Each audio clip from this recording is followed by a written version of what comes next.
During my entire physical assessment, I'm going to be inspecting her skin for any color, integrity, bruising, moisture, any scars, bleeding, wounds, any fistulas, any dressing she may have. I'm also going to inspect her toenails and fingernails for their texture and color. Next, I'm going to be taking a complete set of vital signs, blood pressure, heart rate, respirations, O2 stats, and temperature. I'm going to be asking her age and gender, height and weight, if she has any allergies, and if she's in any pain, as well as looking for nonverbal signs of pain.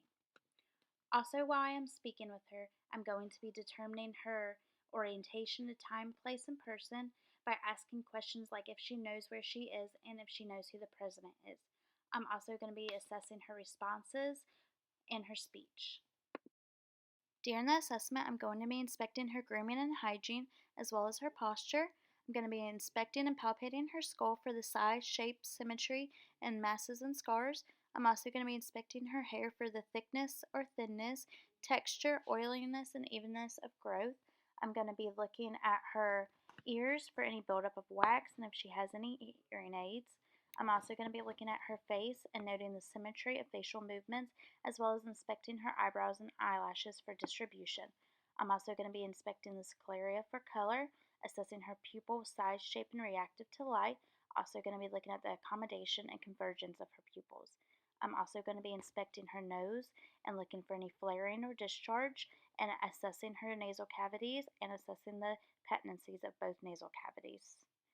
I'm also going to be inspecting her mouth, tongue, and teeth, looking for the overall skin integrity, color, dryness, any edema or bleeding. Also looking for any missing teeth and if the hard and soft palate are there with color, shape, and dryness. Next, I'm going to be assessing her heart and lungs. I'm inspecting her trachea for a midline position.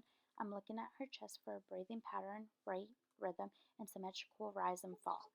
I'm also going to be listening to her heart in all four places, the aortic, pulmonic, tricuspid, and the mitral. I'm also going to listen to her apical pulse for 1 full minute. I'm going to listen to her lungs at 6 points in the front, 8 points in the back using a zigzag pattern, and 2 points on each side.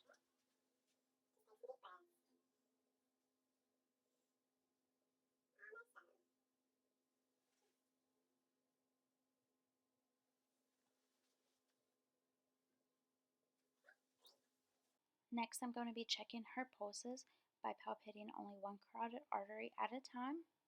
Then I'm going to be palpating the radial pulse on both sides simultaneously. I'm also going to be checking her brachial pulse and then checking her pedal pulses along at the same time, as well as her femoral, popliteal, and posterior tibial pulses. I'm also going to be assessing both hands and feet and checking for temperature, color, edema, skin turgor, and capillary refill.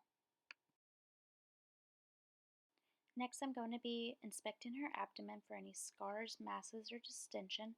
I'm going to be listening to bowel sounds in all four quadrants for 10 to 15 seconds each, and then I'm going to perform light palpitation for any tenderness, masses, any muscle guarding, and also if she is having any bladder distension.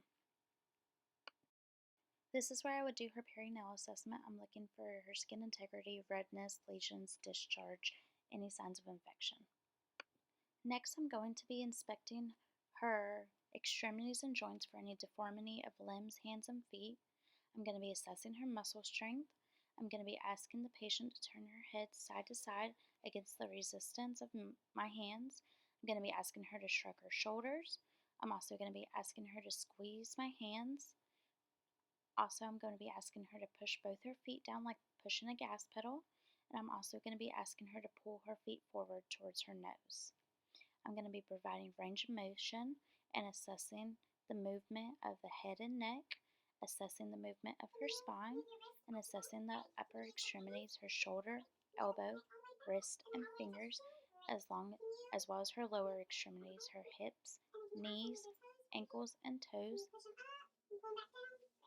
Next, I'm going to be asking her to stand and walk towards me, and then walking back towards her chair.